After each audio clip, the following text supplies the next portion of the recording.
श्रीकान्तो मातुलस्य जननी सर्वमङ्गलां जनकाशङ्करमहादेवो तं वन्दे श्रीकुञ्जराननम् अपारकरुणासिन्धुं ज्ञानदं शान्तरूपिणं श्रीचन्द्रशेखरगुरुं प्रणमामि मुदान्महम्. ஸ்ரீ விஷ்ணு சஹஸ்ரநாமம் ரொம்ப பிரபலமான ஸ்தோத்திரம். சாதாரணமாக எல்லா குடும்பங்கள்லேயும் காலம்பறையே விஷ்ணு சஹஸ்ரநாம பாராயணம் பண்ணுற வழக்கம் உண்டு. அதனால் வேத அத்தியனம் பண்ணி ஸ்ரீருத்ரம், சமகம், புருஷ சூக்தம் இதெல்லாம் படிக்க தெரிஞ்சுக்க இயலாதவர்கள் கூட விஷ்ணு சஹஸ்ரநாமத்தை கத்திண்டு அது நொற்றுமறியே ஆகிடும். டெய்லி எல்லாரும் வீட்டில் சொல்லின்னு இருக்கத்தால அதனால் பலன் ஏற்படும். இதுக்கு பலவிதமான பலன்கள் சொல்லியிருக்கோம். முக்கியமாக எல்லா விதமான இடையூறுகளெல்லாம் கலைந்து எல்லா கஷ்டங்களையும் நிவர்த்தி பண்ணி சகல சௌபாகியங்களையும் அளிக்கிற ஒரு ஸ்தோத்திரம் விஷ்ணு சஹஸ்ரநாமம். இதுக்கு ஒரு ரிலேட்டடாக ஒரு சம்பவத்தை சொல்லலாம்.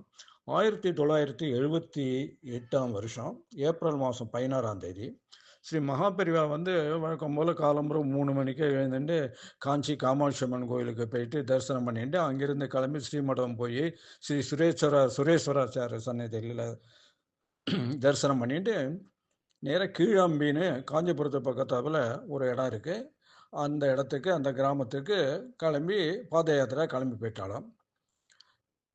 காஞ்சிபுரவாசிகள்லாம் சரி இவர் ஒரு பெரிய யாத்திரையை கிளம்பின்னு இருக்காருன்னு நினச்சிட்டு அவளுக்கு தெரிஞ்சு போச்சு. அவள் அவர்கிட்ட ரொம்ப கண்ணீர் மலர் கேட்டுண்டாலாம், நீங்கள் ரொம்ப தூரம் போகக்கூடாது. ஏன்னு கேட்டால் 1977 அவருக்கு என்ன வயசு இருக்கும், 80 வயசுக்கு மேலே. அப்போது நீங்கள் இடம் ரொம்ப தூரம் போக வேண்டாம், அப்படி வெளியில் ரொம்ப தூரம் யாத்திரை பண்ணினாலும் சீக்கிரமாகவே நீங்கள் காஞ்சிபுரம் திரும்பி வந்தோன்னு ரொம்ப உருக்கத்தோடு கேட்டுனாலாம். ஆனால் பெரியவா ஒன்றும் பதில் சொல்லலை. அன்றைக்கி காஷ்டமாகணும் ஒரு ஜாடை கூட காமிக்காமல் அவர் மட்டும் மேலே யாத்திரை தொடர்ந்து போயிட்டே இருக்கார். கூடவே அணுக்கு தொண்டர்கள்லாம் போயின்னு இருக்கா. சின்னப்ப சமுத்திரம், கத்திரி, அனந்தபூர், சங்கமேஸ்வரம்னு இப்படி யாத்திரை போயிட்டே இருக்கார்.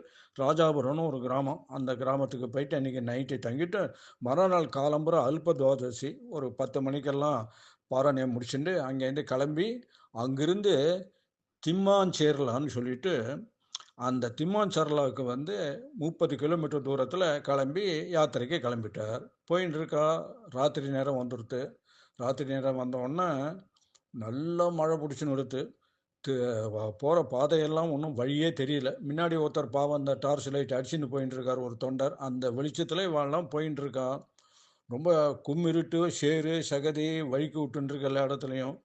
எங்கேயா தங்கினா தேவலை மாதிரி இருக்கு. ஆனால் பெரியவா சொல்லிட்டாலாம், எல்லாரும் விஷ்ணு சஹஸ்ரநாமம் சொல்லிட்டு வாங்க அப்படின்னு சொல்லிட்டு இப்போ யாத்திரையை தொடர்ந்து போயின்னு இருக்கார். 11:30 மணிக்கு ராத்திரி தான் அந்த அடுத்த கிராமம் திம்மாஞ்சாரெலாம் வந்தது. அதுக்கு அப்புறம் காலம்புரை அன்றைக்கி மறுநாள் காலம்புரை தான் எல்லாருக்கும் தெரிஞ்சுதான். வந்த வழி இருக்க அது ரொம்ப அடர்ந்த காடு, வன விலங்குகள், பலவிதமான ஜந்துக்கள், திருடர்கள் இருக்கிற இடம் அது. அவர் இந்த விஷ்ணு சஹஸ்ரநாமத்தை சொல்லிட்டு வர சொன்னவருடைய மகிமையும் அவளுக்கு தெரிஞ்சுதான். அப்படி என்ன விஷ்ணு சஹஸ்ரநாமத்துக்கு மகிமை மகத்துவம்னு நம்ம இன்னும் கொஞ்சம் யோசனை பண்ணினாக்க, நம்முடைய ஹிந்து தர்மத்தில் 14 வித்யாஸ்தானங்கள் சொல்லியிருக்கு. இந்த 14 வித்யாஸ்தானங்கள் பிரமாண நூல்கள்னு பேர். இந்த பிரமாண நூல்கள்னு அர்த்தம் அத்தாரிட்டேட்டிவ் டெக்ஸ்ட் அப்படின்னு அர்த்தம். இந்த பிரமாண நூலுக்கு 14 இருக்குது. 14 தர்மசாஸ்திரங்கள், தர்மசாஸ்திர பிரமாண புஸ்தகங்கள்னே பேர் இதுக்கு.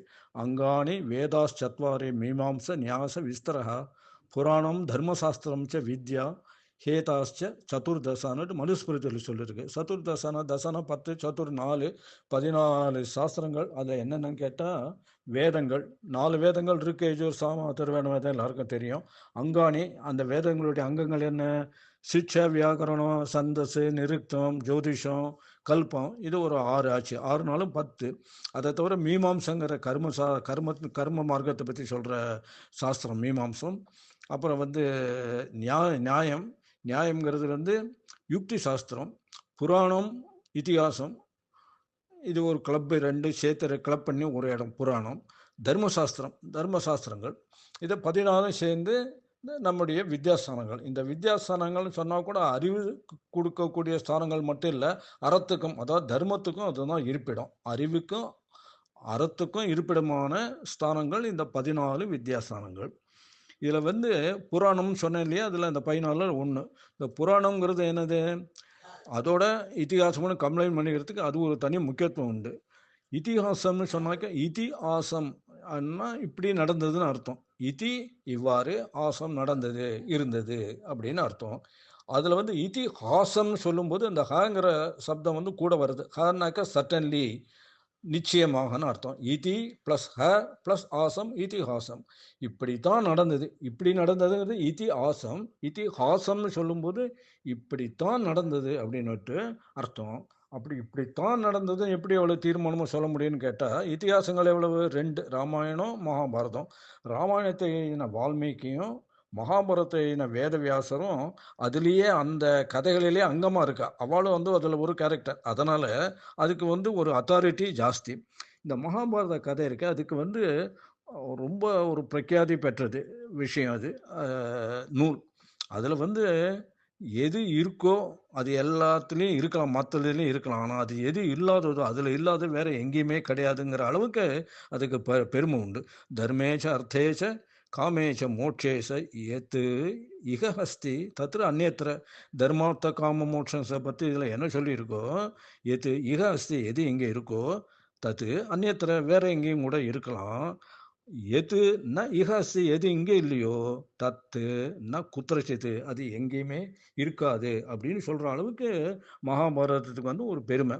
அந்த மகாபாரதத்தில் வந்து சாந்தி பர்மம்னு ஒரு 18 அத்தியாயங்கள். அதில் சாந்தி பருவத்தில் ஒரு இதில் யுதிஷ்டரனுக்கு வந்து ரொம்ப யுத்தத்தில் வந்து ஜெயிச்சாச்சு அந்த மகாபாரத போரில். அப்படியே அவனுக்கு வந்து மனசில் ரொம்ப ஒரு கிளேசம், ஒரே குழப்பம். நம்ம இது மாதிரிலாம் வந்து ரொம்ப உற்றார் உறவினர்கள், எவ்வளவோ லட்சக்கணக்கான வீரர்கள், இவர்களெல்லாம் மடிய வச்சு இந்த ராஜ்யம் தேவையா, இதில் என்ன நம்ம அச்சீவ் பண்ணிட்டோம் அப்படிங்கிற மாதிரி அவனுக்கு மனசில் ஒரு குழப்பம், கலங்கி போய் நிற்கிறான். அப்போ இவர் வந்து கிருஷ்ணர் சொல்கிறார், பீஷ்மர் வந்து அம்பு படுக்கையில் இருக்கார். பீஷ்மர் தான் அவளுடைய பிதாமகர், அந்த வம்சத்துக்கே பிதாமகர். அவர் வந்து அம்பு படுக்கையில் படுத்துட்டு இருக்கார். எதுக்காக? உத்தராயணத்தை எதிர்நோக்கி. உத்தராயணம் வந்து ஒரு உயிர் துறக்கிற ஒரு நல்ல சமயம்னு சொல்லுவாள். அதனால உத்தராயணத்தை எதிர்நோக்கி அவர் அம்பு படுக்கையில் உயிர் துறக்கிறதுக்காக படுத்துட்டு இருக்கார். பீஷ்மர் வந்து அதனால உத்தராயணம் வந்தவொடனே அவர் இறந்து போயிடுவார். அவர் இறந்து போனால் இந்த உலகம் இருக்க, அது வந்து சந்திரன் இல்லாத இரவு எப்படி இருக்குமோ அது மாதிரி ரொம்ப சோபிதம் இல்லாமல் இருக்கும். பீஷ்மர் தான் தர்மசாஸ்திரங்கள் தெரிஞ்சவர், அத்தனுக்கும் அவர் தான் தலை சிறந்தவர். அதனால் நீ அவரை உடனே போய் கேட்டு எல்லாத்தையும் தெரிஞ்சுக்கோ, உன்னுடைய மன கிளேசத்தெல்லாம் அவர்கிட்ட சொல்லு அப்படிங்கிற. சன்னா இந்த இடத்துல அவர், அதாவது பீஷ்மர், சகி தர்மவிதாம் சிரேஷ்டா தஸ்மின் சாந்தே மகாத்மனி பவிஷ்யதி மகி பார்த்தே நட்ட சந்திரேவ சர்வரி. சந்திரன் இல்லாத இரவு மாதிரி பீஷ்மர் போயிட்டாக்க, யார் அவர்? தர்மவிதாம் சிரேஷ்டகா, தர்மத்தை தெரிஞ்சவாழ்லேயே அவர் தான் சிரேஷ்டவர். அதனால் அவர்கிட்ட போய் கேட்டுக்கோ. தத்து பீஷ்மம் உபசங்கிரமே பிரிச்சதே மனோகதாம். என்ன உன்னுடைய அவரை பீஷ்மம், அந்த பீஷ்மர் அணுகி பிரிச்ச எத்தே மனோகதம், உன்னுடைய மனசில் இருக்கிறத கேட்டுக்கோ அப்படின்னு சொல்கிறார். உடனே யுதிஷ்டிரன் கிளம்பி இவர் பீஷ்மர்கிட்ட போய் தர்ம விளக்கம் கேட்குறார். அவருக்கும் உடனே சொல்கிறார். அவரும் வந்து இவர் மாதிரி இவருக்கு நம்ம உயிர் பிரியறதுக்கு முன்னாடி இந்த தர்மத்தை யாருக்கான்னு சொல்லணுங்கிறதுக்காக, விளக்கங்கள்லாம் சொல்லணுங்கிறதுக்காக அவரும் இவருக்கு ரொம்ப ஒரு சந்துஷ்டியோடு சொல்கிறார். நமோ தர்மாய மகதே நம கிருஷ்ணாய வேதேசே பிராமணேபியோ நமஸ்கிருத்திய தர்மானு வட்சியாமி சாஸ்வதானே. சாஸ்வதமான தர்மத்தை உனக்கு சொல்கிறேன்பா. எப்படி சொல்கிறேன்? தர்மாய மகதே தர்மாய நம்ம, இந்த மகத்தான சிறந்தான தர்மத்துக்கு வணங்கி, கிருஷ்ணாய வேதேசே கிருஷ்ணனை வந்து வணங்கி, பிராமணர்களை வணங்கி நமஸ்காரம் பண்ணி உனக்கு வந்து இந்த தர்மத்தை பற்றி விளக்கம் சொல்கிறேன்னு இந்த சாந்தி பருவத்தில் சொல்கிறார். 18 அத்தியாயங்கள் மகாபாரதத்தில் அதில் சாந்தி பருவத்தில் சொல்கிறார். அதுக்கு அடுத்த அத்தியாயத்தில் வந்து அது அனுசாசன பருவம்னு பேர். அதில் என்ன சொல்கிறாருன்னு கேட்டாக்க, இந்த விஷ்ணு சஹஸ்ரநாமம் அதில் தான் வருது. அனுசாசன பர்வதம் என்னன்னாக்க, அனுசாசனம், சாசனம்னாக்க சாஸ்திரம், சாசனம் சாஸ்திரம் எல்லாம் கட்டளைன்னு அர்த்தம். இந்த கட்டளை என்ன கட்டளை? இப்படி தான் கட்டளை, இதுதான் கட்டளை இடப்பட்டு இருக்கிறது, இப்படி தான் செய்யணுங்கிறத சொல்கிறது தான் வந்து சாசனம்னு சொல்கிறது. ராஜசாசனம் அப்படின்லாம் நம்ம சொல்கிறதுங்க இல்லையா, ராஜாங்க சாசனம்னுட்டு. அது மாதிரி அனுசாசன பருவம்ங்கிறதுல வந்து தர்ம கட்டளைகளை பற்றி பீஷ்மர் யுதிஷ்டருக்கு விஷ்ணுவோடைய பகவான் விஷ்ணுவோடைய ஸ்ரீமன் நாராயணுடைய 1000 நாமங்களை எடுத்து சொல்றது. அதுக்கு முன்னாடி யுதிஷ்டர் அவர் கேட்கிறார், கிமேகம் தெய்வதம் லோகே கிம்வாப்பேகம் பராயணம் ஸ்துவந்த கம் கர்ம சந்த பிராப்னேர் மானவா சுபம் கோதர்ம சர்வதர்மானாம் பவத பரமோமதः கிம் ஜவன் முச்சதே ஜந்தூர் ஜென்ம சம்சார பந்தனாது. ஜென்ம சம்சார பந்தனாது, இந்த திரும்பி திரும்பி வர சுழல் இருக்க, சம்சார சுழல் இருக்க, அதுலேருந்து விடுபடுறதுக்கு கிமேகம் தெய்வத்தம் லோகே கிம் வாப்பேகம் பராயணம், எந்த ஒரு தெய்வத்தை ஸ்துதிச்சாக்க இதுலேருந்து இந்த ஜென்ம சுழல்லேருந்து சம்சார சுழல்லேருந்து விடுபட முடியும் அப்படின்னு அவர் கேட்குறார். அதுக்கு அவர் சொல்கிறார், ஜெகத் பிரபம் தேவதேவம் அனந்தம் புருஷோத்தமம் ஸ்துவன்னாம சகசிரேன சர்வதுக்காதிகோ பவேத் ஏஷமே சர்வதர்மானாம் தர்மோதிகதோ மதः யத் பக்தியா புண்டரீகாட்சம் ஸ்தவரச்சேன சதா அப்படின்னு அவர் சொல்கிறார். அவர் என்னன்னாக்கா ஆரம்பிக்கிறார். அவர் இதில் வந்து பகவானுடைய இந்த 1000 நாமத்தை கேட்டுக்கோ, இதுதான் தர்மங்களே சிறந்தது, உன்னுடைய எல்லா விதமான கஷ்டங்களையும் ஒன்றும் உய்விக்கக்கூடிய ஸ்தோத்திரம் இதுதான், இதை கேட்டுக்கோ அப்படின்னு அவர் சொல்கிறார். இதில் வந்து அதுக்கப்புறம் வந்து விஷ்ணு சஹஸ்ரநாமம் வருது, 1000 நாமங்கள். அந்த 1000 நாமங்களை தான் நம்ம அடிக்கடி பாராயணம் பண்ணி நல்ல ஸ்ரேயஸ் அடையணுங்கிறது சங்கல்பம். இப்போ வந்து இதை பற்றி சொல்லும்போது ஒரு விஷயம் இன்னொன்று ஞாபகம் வருது. மகாபெரிவாவில் வந்து ரொம்ப வருஷத்துக்கு முன்னாடி அவர் உபன்யாசம் பண்ணும்போது டேப் ரெக்கார்டர் ஒருத்தர் இருந்தார். அந்த டேப் ரெக்கார்டு பதிவு பண்ணுறவரை கூப்பிட்டு மகாபெரிவா கேட்டாராம், உனக்கு தெரியுமா இது மாதிரி முதல்ல டேப் ரெக்கார்டர் யார் வந்து உபயோகித்தார்கள்னு தெரியுமா?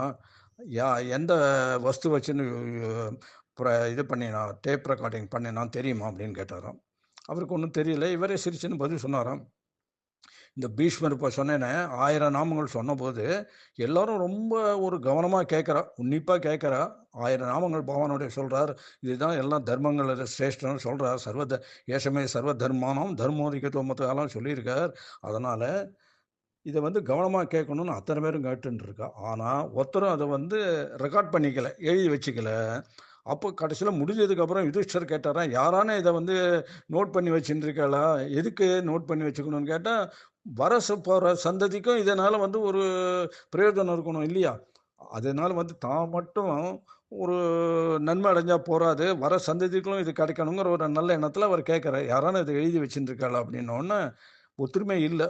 அப்போ வந்து கிருஷ்ண பகவானை வந்து அவர் கேட்டாலும், உங்களுக்கு தெரியுமே, நீங்கள் சொல்லுங்க, நாங்கள் எழுதிக்கிறோம் அப்படின்னாராம். அதுக்கு அவர் கிருஷ்ணன் சொன்னார், நானும் உங்களை மாதிரி கேட்டுன்னு இருந்தேன். ஒரு விஷயம் சொல்கிறேன், சகாதேவன் வந்து சுத்த ஸ்படிக மாலை அணிஞ்சுட்டு இருக்கான். அவனுக்கு இந்த சுத்த ஸ்படிகத்துக்கு என்னன்னு கேட்டாக்க, இந்த காலத்தில் வந்து இந்த சாஃப்ட்வேர்லாம் சொல்கிறோம் இல்லையா, அந்த மெமரி சிப் எல்லாம் பண்ணுறதுக்கு இந்த குவார்ட்ஸ் யூஸ் பண்ணுறோம் இல்லையா, அது வந்து கிரகிக்கிற மாதிரி இந்த ஸ்படிகமணி மாலை இருக்க, அதுக்கும் ஒரு தனி விசேஷம் இருக்குது. அதில் என்ன விசேஷம்னாக்க, அந்த ஸ்படிகம் வந்து இந்த சவுண்டு வேவ்ஸ் இருக்கு இல்லையா, அதெல்லாம் அப்சார்வ் பண்ணி அதை ரீட்டைனும் பண்ணுமா, அதை வந்து கிரகிச்சுண்டு அதை வந்து தன்கிட்டயே வச்சுக்குமா, தன்னுள்ளே வச்சுக்குமா. அதனால் இந்த ஸ்படிகமணி மாலை அணிஞ்சிருக்கிற சகாதேவனை வந்து கேட்டு நம்ம வந்து இந்த 1000 நாமங்களை திருப்பி பெறலாம். ஆனால் அதுக்கு வந்து ஸ்படிகமணி கிட்டேருந்து அதுலேருந்து இவன் அந்த 1000 நாமத்தை பெறத்துக்கு முன்னாடி சிவத்தியானம் பண்ணணும். சிவத்தியானம் பண்ணி அந்த தியானம் மூலமாக இந்த ஸ்படிகமணிலேருந்து இந்த 1000 நாமங்களை திரும்பி பெற முடியும்னு சொன்னாராம். உடனே அவனும் அது மாதிரி பண்ணி இந்த 1000 நாமங்களை அவன் சொல்ல வேத வியாசரம் எழுதிட்டு மகாபாரதத்தில் சேர்த்துட்டாங்கிறது கதைன்னு ஸ்ரீ மகாபெரிவா சொல்லியிருக்கார். இப்போ இன்னொரு சமயத்தில் மகாபெரிவா வந்து ஒரு பிரதோஷ பூஜை செய்யணும், இங்கே மயிலாப்பூரில் நடந்ததுங்கிற ஞாபகம். அப்போது சாயந்தரம் 5 மணிக்கு பண்ணணும். அவர் வந்து எல்லாம் பூஜை பண்ணுறதுக்கு முன்னாடி ஸ்நானம்லாம் பண்ணிவிட்டு எல்லாம் ஒரு ஜபதவங்கள்லாம் முடிச்சுன்னு ஆரம்பிப்பார். பார்த்தா மணி 3 மணி சுமார் வரையில் இவருக்கு நல்ல ஜுரம், கடுமையான ஜுரம். அவருக்கு வந்து இந்த சரீரங்கிற ஒரு பிரஜையிலேருந்தே தாண்டி போனவராக இருக்கிறதுனால அவருக்கு வந்து எந்த விதமான சலனமும் பாதிப்பும் இல்லை, அவர் சாதாரணமாக தான் இருக்கார். ஆனால் கூட இருக்கிறவளுக்கு இது எப்படி இருக்கே, இவர் வந்து இந்த ஜுரத்தில் எப்படி பண்ண முடியும்னு கவலை. இவளோட கவலையை நிவர்த்தி பண்ணுறதுக்காகவும் அவர் வந்து மகாபிரிவா கூப்பிட்டு சொன்னாராம், எல்லோரும் வாங்க இங்கே வந்து உட்காந்து அணுக்கு தொண்டர்கள்லாம் கூப்பிட்டு, இவர் அப்புறம் மடத்து வித்வான் கூப்பிட்டு எல்லோரும் சேர்ந்து உட்காந்துட்டு விஷ்ணு சஹஸ்ரநாமம் பாராயணம் பண்ணுங்க அப்படின்னாராம். பண்ணினாக்க எல்லாரும் உடனே அதே மாதிரி பெரியவாளோட கட்டளைப்படி எல்லாரும் பண்ணினோன்னு ஒரு அரை மணி நேரத்துக்குள்ளே அவருக்கு கம்ப்ளீட்டாக ஜுரம் விட்டு போயிட்டு நல்ல இதுவாக ஃப்ரீயாக நார்மலாக இருக்கார். உடனே அப்புறம் போய் ஸ்நானம் பானம்லாம் பண்ணிவிட்டு ஜபதெல்லாம் முடிச்சுட்டு இதில் பிரதோஷ பூஜை ஆரம்பிச்சுட்டார். இது நடந்த சம்பவம். இது எதை காமிக்கிறது அப்படின்னு சொன்னால், சிவன் வேற விஷ்ணு வேறங்கிற பேதம் கிடையாது. இந்த பேதம் நம்ம மனசுல தான் இருக்கு. அது கிடையவே கிடையாது. ஒரே பரம்பொருள் தான் சிவனாகவும் விஷ்ணுவாகவும் பிரதிபலிக்கிறதுங்கிற ஒரு பெரிய தத்துவத்தை இதை காமிக்கிறது. சிவாய விஷ்ணு ரூபாய சிவரூபாய விஷ்ணவே சிவஸ்ய ஹிருதயோர் விஷ்ணுவும் விஷ்ணுஸ்ய ஹிருதயம் சிவம் அப்படிங்கிற தத்துவத்தை காமிக்கிறது. நம்ம எல்லோரும் விஷ்ணு சஹஸ்ரநாமத்தை பாராயணம் பண்ணிட்டு அதனால் நல்ல ஆன்மீக பலன் சௌபாகியங்களை அடையறதுக்கு அந்த மகா பெரிவாளை பிரார்த்திச்சுப்போம். ஓம் சத் சத்.